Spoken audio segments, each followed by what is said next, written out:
Welcome back, and sorry about that glitch there. We're having some issues with getting Instagram up and running with this class. So what to do? We had some of you here earlier. Monica Sharma, Shama Manjari, Rajiv.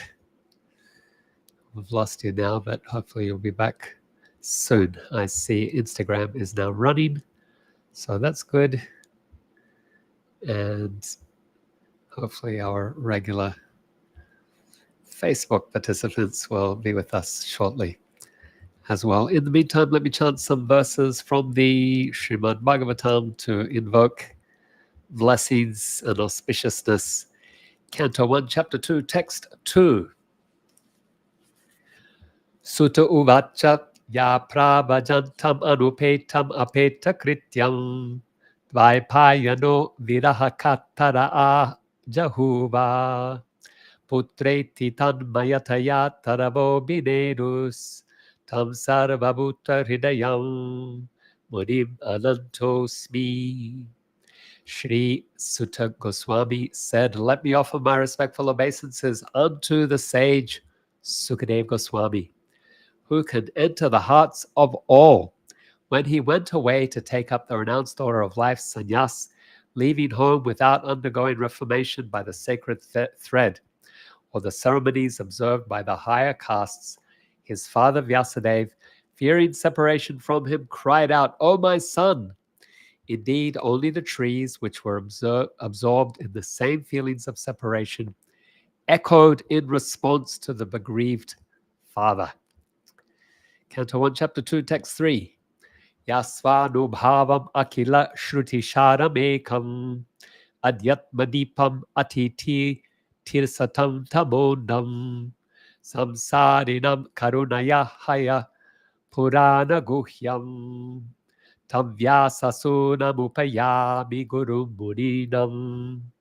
Let me offer my obeisances unto him, Shuka, the spiritual master of all sages, the son of Vyas, who out of his great compassion for those gross materialists who struggle to cross over the darkest regions of material existence, spoke this most confidential supplement to the cream of Vedic knowledge after having personally assimilated it by experience. Welcome everyone to Life Lessons from the Srimad Bhagavatam, where each week, twice a week, we discuss a section of the Bhagavatam and consider lessons that we can apply in life. Today, we continue with the 11th canto of Srimad Bhagavatam. More specifically, we are discussing how the sages, the Nava-yogendras, are responding to 9 questions asked by a king named King Nimi. Nimi was the ruler of Mithila, and so the sages came to visit him. He took opportunity to ask them questions about spiritual life. And today we begin with the first of those questions. We have Kirtina with us live. Kirtina joins us from Norway. Earlier we had Monica Sharma as well joining us from Australia, and Rajiv joining from Bangladesh. Who else was there? Shama Manjari joining from South Africa. And then we had some technical issues and went offline. So we're waiting for the return of those regular participants. In the meantime, over on Instagram, we have with us, let's see, Debirdas, we have Lakshaya Kakar, we have Kushbu9247 Singh, who sends a love heart. We have Radhadasi, Raj Kamal, Pal 919, Vikram 9568, Shivam 3006, Sadvi Sadhana, Aishu, and Anya. So welcome all of you to this discussion of Srimad Bhagavatam. Shama Manjari is back. Shama Manjari in South Africa says, Hari Bol. Now, the context is that we have started a section of the 11th canto of the Bhagavatam. This discussion runs for a couple of chapters, even a few chapters, where a king, Nimi, of Videha, he receives 9 sages, 9 yogis. These are sons of Rishabdev, in fact. And he takes opportunity to ask them questions.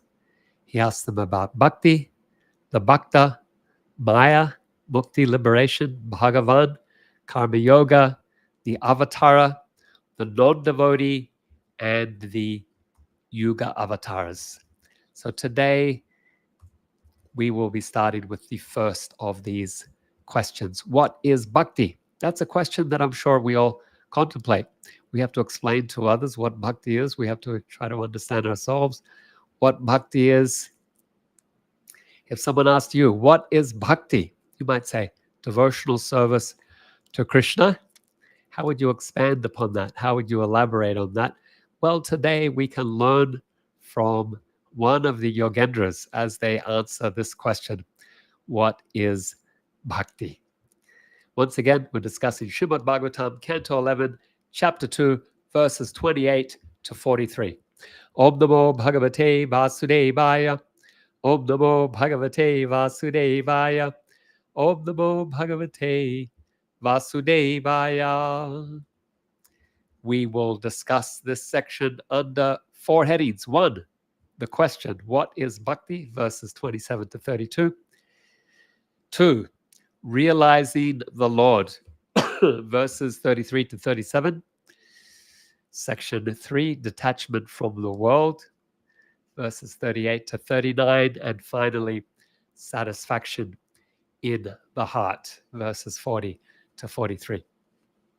So with these titles, we're already getting a sense of what Bhakti is in terms of its effects. It involves realizing the Lord. It brings about detachment from the world and satisfaction in the heart. Those are 3 things that we can try to remember from this talk. So, what is Bhakti? Verses 27 to 33. King Nimi, he asks the sages, for the conditioned souls, the human body is a rare achievement. And this achievement can be lost at any moment. He says, but even for those who have achieved this human form of life, it is very rare to achieve the association of Vaishnavas, of devotees. And these devotees, they are very dear to Vaikuntha Pati, the Lord of Vaikuntha. And he says, so I want to take advantage of your association. And I begin by asking, tell me what is the supreme good? That's the first part of how he asks this question, the supreme good. But as he speaks further, we get a sense that he already answers his question in a way. What is the supreme good? He says, tell me more about Bhakti. He says, even a half a moment's association with the pure devotee in this world of birth and death is a priceless treasure. It is immeasurable in terms of its value. And he says, so if you think me worthy, please explain to me how to engage in devotional service to the Supreme Lord. So what is the supreme good? That's how he starts. But then he says, can you tell me more about Bhakti? How do we practice Bhakti? How do we engage in devotional service to the Lord? So we can pause here and just reflect very briefly. Nimi tells us how to properly use our human form of life. It's rarely achieved. Prahlada Maharaj also tells us, Manusham Janma, he says, is Durlabham. Durlabha Manusam Janma. This human form of life is very rarely achieved. Tarabhyat Dhruvam Artadam. And it is very valuable because in this human form of life, you can achieve the ultimate perfection. How? Dharman Bhagavata-dharma. By engaging in devotional service to the Lord. And so King Nimi, he wants to know, how can I fully use my human form of life? How can I take the complete advantage of having this rare human birth? I have your association, so I'm already in a position. Being a human is already a great blessing, and then having the association of devotees is a greater blessing still. How am I going to take advantage of it? By asking questions. And so Nimi is showing us how to value our human birth and how to use it well by seeking out the association of devotees. But then what do we do in that association? Ask questions. King Nimi, he's asking questions of these Vaishnavas that have come to his palace. So the first of the Nava Yogendras, the 9 kings of yoga, who will answer this question is Kavi. He says, our intelligence is always disturbed by falsely identifying with this temporary material body and a temporary material existence, the body, the senses, the sense objects.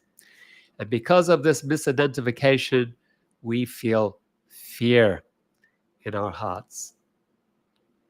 He says, by a devotional service to Krishna, we become free from that fear.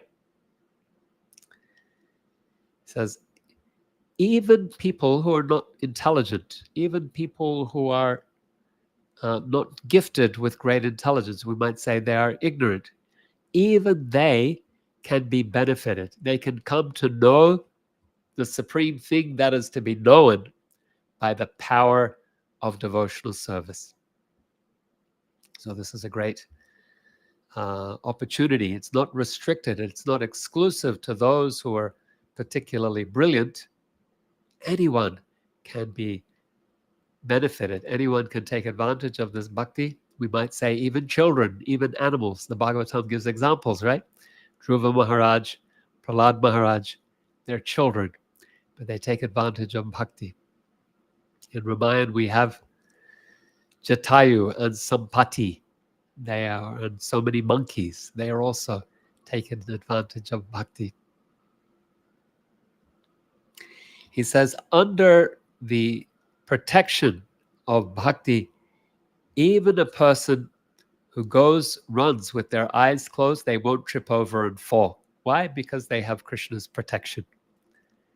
Even if we go with our eyes closed, we will still be finding the mark. So what are we to do? How do we practice this bhakti? He says, engage your nature. Whatever your conditioned nature, you engage it in service. Whoever you are, wherever you are, whatever your position, big, small, young, old, whatever nature you have, you find a way to engage it in service. Whatever your voice, whether it's deep or high-pitched, whatever your body, whether it's tall or small or wide or thin, find a way to engage it in service. And he says, you should do this thinking this is for the pleasure of the Lord. So engage your words, engage your body, engage your mind with this meditation. This is for Krishna's pleasure. He further says you should do this under the guidance of a guru. He says you find a qualified spiritual master and accept that spiritual master, he says, as your worshipable deity, as your very life and soul. So very practical instructions. We can pause here. By embracing bhāgavata-dharma, even if we are ignorant, even if we don't have great intelligence, we can experience Krishna. In the first canto of the Bhagavatam, Narada Muni gives his own life story as an example of this. He was a child. He was the son of a servant maid in a dharamshala. He didn't know who his father was. What does that say about his family? He didn't even know who his dad was. But by the association of bhakti, of bhaktas, of Vaishnavas, he became purified. And he was able to take to a practice of bhāgavata-dharma, and he received Krishna's mercy. And he had a darshan of Krishna, Sakshat darshan, and in his next life, he became the famous Narad Muni. So we don't have to be endowed with great intelligence. What are we to do? Offer our actions to Krishna with an intention of pleasing him under the guidance of Guru. Align our lives with this purpose. Some might think that Bhakti and King, the sage, the Yogendra Kavi, he says this will bring freedom to you. Sometimes people think spiritual life is restrictive. Oh, I can't do it. It's too difficult. I will be restricted in so many ways. I won't be able to enjoy myself. But Kavi says, no, this is the way to freedom. You will be liberated through this practice by chanting, by rising early, by offering food, by offering service. You will experience freedom. You will become free of attachment to material things. You'll become free of attachment to the material nature. Gambling, intoxication, illicit sex, you will transcend those urges by experiencing a higher taste. You'll experience inner freedom through this surrender. It's a type of a paradox. You surrender to Krishna and you become free. You're able to conquer the mind and the senses. And that's further explained by Kavi in this next section, Detachment from the World, verses 38 to 39. He says to us that the duality of the material world ultimately doesn't exist. He says, but the conditioned soul experiences it as real under the influence of our mind, our conditioning. He says this imaginary experience of a world separate from the Lord can be compared to dreaming. When we dream at night, we experience something as desirable or something as terrible, or when we daydream. When we daydream, we're also creating some reality that has no existence beyond our own imagination. And so he says, actually, all of our experience in the material nature is a kind of a projection. A night dream, a daydream, but it's all a dream. Based on our conditioning of our mind, we say, this is desirable, that is undesirable, this is good, that's bad. And then we experience happiness and distress in relation to those things, so-called happiness and distress. And so the Yogendra Kavi, he says, an intelligent person who has controlled the mind, they conquer fear. And they're able to give up attachment to the material objects. And he says they're able to wander freely without embarrassment, hearing and chanting Krishna's holy name. So we can pause here once again and reflect further how we exist in a kind of a dream state. We exist in automotion. We exist in a kind of reactivity to our programming. Our programming says this is good, that's bad, and then we react. Oh, I'm happy. Oh, I'm sad. Our programming, our projection says that something is desirable, and we become elated. Our programming says something is undesirable, we become distressed. Or sometimes someone will do something and we feel angry, or we feel a desire for revenge. All of this is the mind, the actions of the mind. And so seeing how we are conditioned in this way, seeing how we are under the sway of our mind is a very powerful self-realization to observe how we react to life, how we go through life in a kind of automotion, like living in a dream. How conscious are we? Even when we drive, even when we talk, even when we walk, even when we're at work, how conscious are we of what we're doing? Or are we just going through motions? And so this is the kind of the dream state that the sage Kavi is telling us about. And so we need to wake up. That's waking up. That's a kind of an enlightenment where we wake up from the dream. We're able to see things differently. We're able to see the dream for what it is and observe the actions of the mind, observe the actions of our body from a kind of a distance. See how we are acting out programming with just removing ourselves one piece from that. How we're getting angry, how we're getting afraid, how we're getting frustrated, how we are anxious, how we're desiring revenge. All of this happening in the mind. And there is a freedom that comes from being aware of this and being able to observe this from a sense of distance and to choose to respond differently as well. Rather than being constantly worried about the future or regretting the past, we can wake up from that false reality that keeps us trapped in a cycle, these cycles of reactivity. So how to do that? Don't worry. The sage Kavi, he has the answer for us. Verses 40 to 43. He says, the holy names of Krishna are all auspicious. They describe his transcendental birth and activities, which he performs within this world for the salvation of the conditioned souls. These holy names, they are to be sung throughout the world. By chanting the holy name, one comes to the stage of love for God. Then the devotee is fixed in their vow as an eternal servant of the Lord, and they gradually become attached to a particular name and form of the Supreme Lord. He says, as the heart melts with ecstatic love, one laughs very loudly or cries or shouts in ecstasy.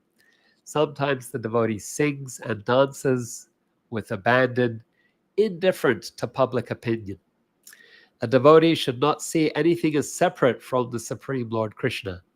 Ether, fire, air, water, earth, sun, and other luminaries, all living beings, directions, trees, and other plants and rivers and oceans, whatever the devotee experiences, one should consider in connection to Krishna as Krishna's energy.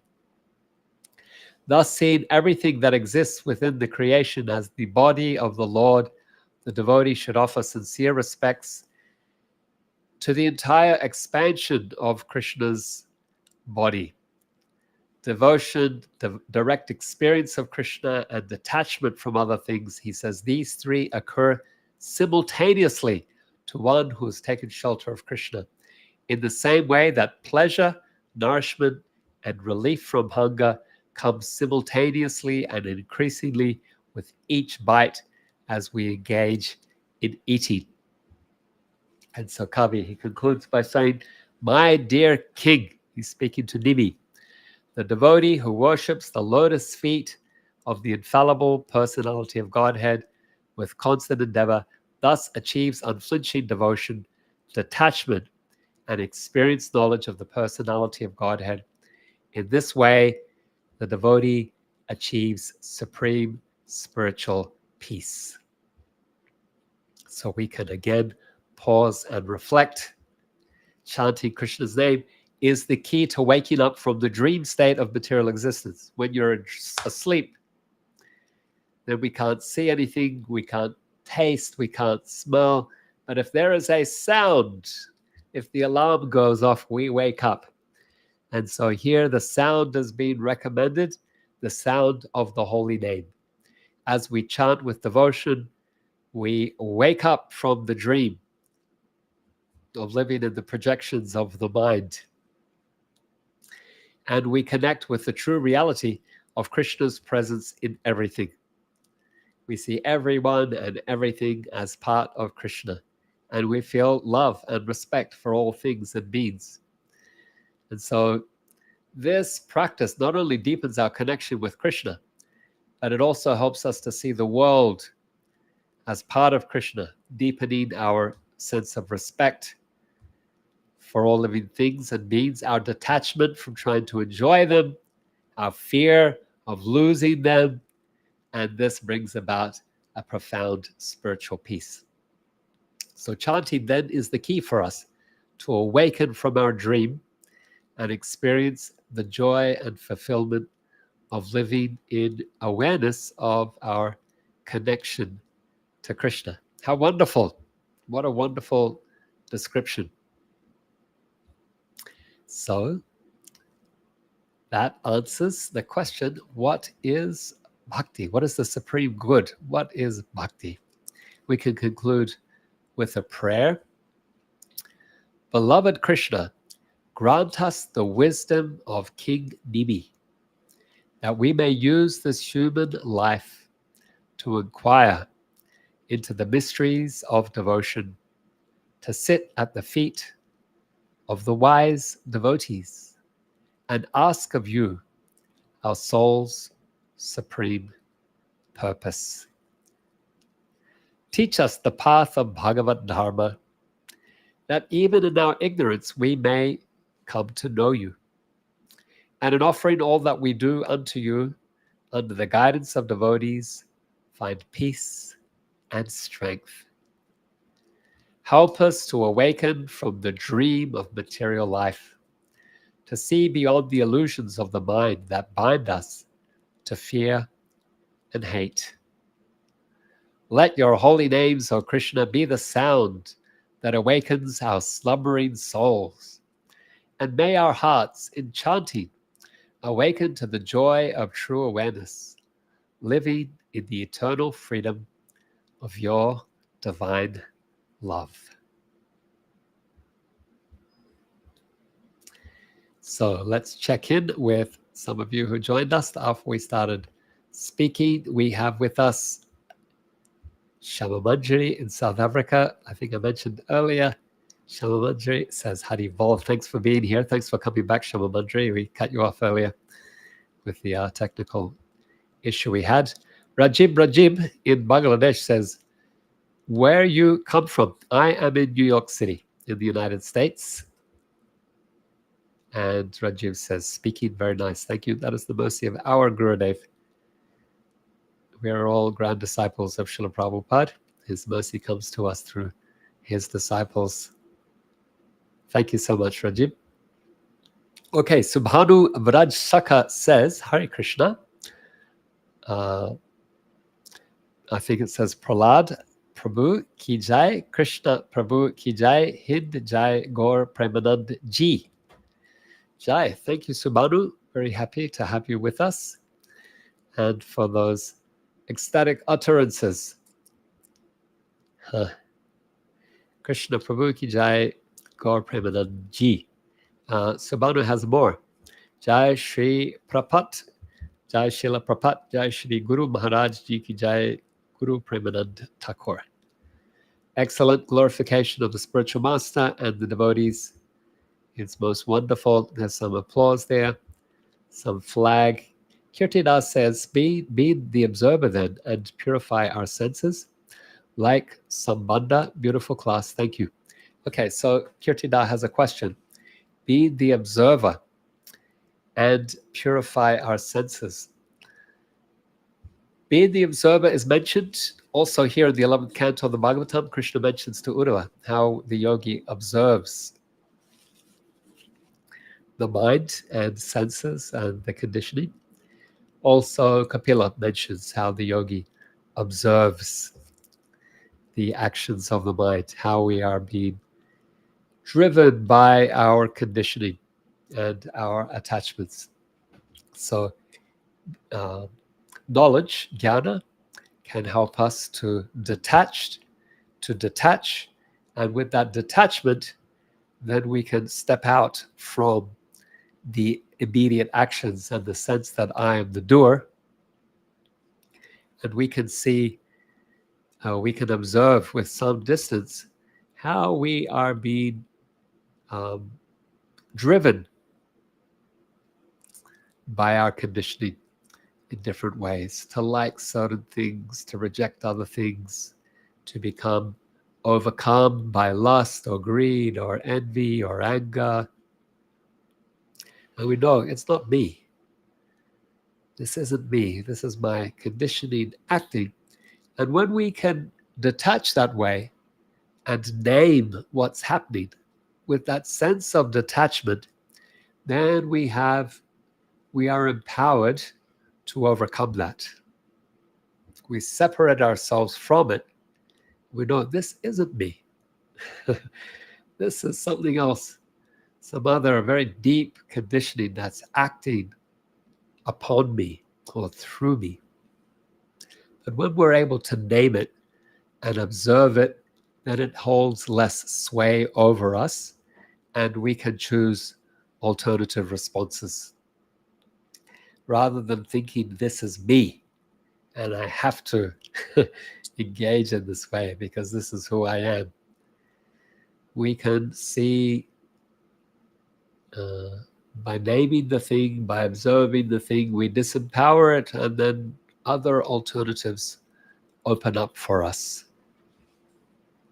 That's why Kavi, he's mentioning how realization of Krishna also gives knowledge of the conditioning and then detachment. Knowledge and detachment go together.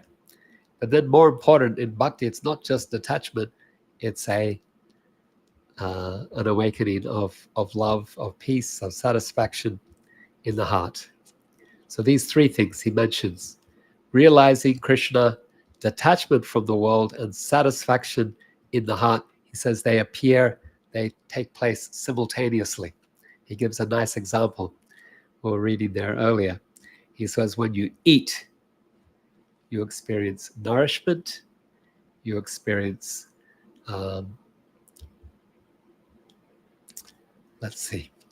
three things.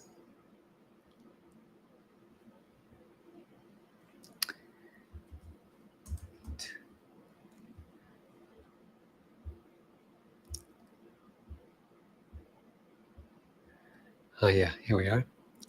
He says, he says when we eat, we experience pleasure, nourishment, and relief from hunger with each bite. He says these three occur simultaneously. In the same way, when we engage in bhakti, we experience Krishna, we experience detachment from other things, and we experience satisfaction in the heart. And he says they come about simultaneously. That's why we made these three things the headings for our talk today. We said 4 topics. One is the question, what is bhakti? And then realizing the Lord, detachment from the world, and satisfaction in the heart. Compared to pleasure, nourishment, and satisfaction.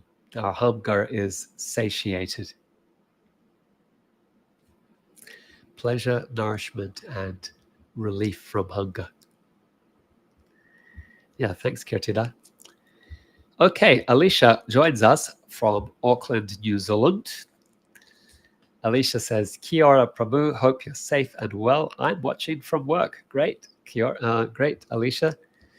Happy to hear that you're able to participate in a Bhagavatam discussion from your workplace as well. That's wonderful. And I'm going to be in New Zealand in September. Hopefully I'll get to see you then as well, not too far away. Kirtida says, thank you. Thank you for the question, Kirtida. Really appreciate it. All right, let's just check in here on Instagram. We have Dhruv Sharma. We have Ashiyani Vishal.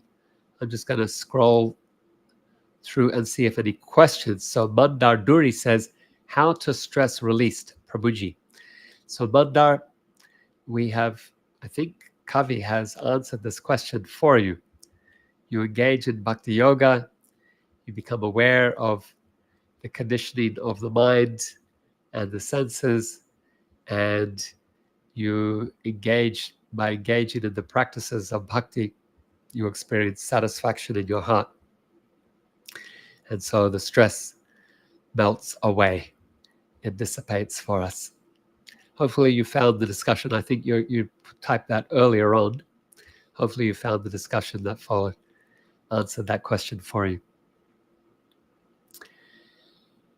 Let's see, who else? Mandar says, how are you? Very well, thanks. By Krishna's grace, all is well. Okay. Hemangi 108, Ray Brim, J. Kewal Ramani, Rishab Maharajan, Madhavapuri, Blessed Soul, Hazral Lal Mohan, Vishnujanananda, Mary Manju, Mrinmay, Shriman Kushal Kumar, Sachin Financial Planner, Rishi, Piyush. Hey, Bhagavatam is also here with us. Great to have you here, Bhagavatam. Thank you all for being part of this discussion. We will conclude here. Let me wish you that your heart deepens in your taste for hearing Srimad Bhagavatam. May you deepen in your attachment for chanting Krishna's holy names and for hearing as you chant, to try to hear attentively the sound of the name. May you deepen in your appreciation for service to the deity and for the holy Dham. And all of this springs from association with Vaishnavas. So seek out opportunities like the example we have here of King Nimi. Seek out opportunities to cultivate loving relationships with Vaishnavas. And through these practices, may your heart soften with compassion that moves you to share the treasures of bhakti with others. Grantara Srimad Bhagavatam ki jai, Srila Prabhupada ki jai, Samaveta Bhakta Vrinda ki jai, Itai Gaur Premanandi, Hari Hari.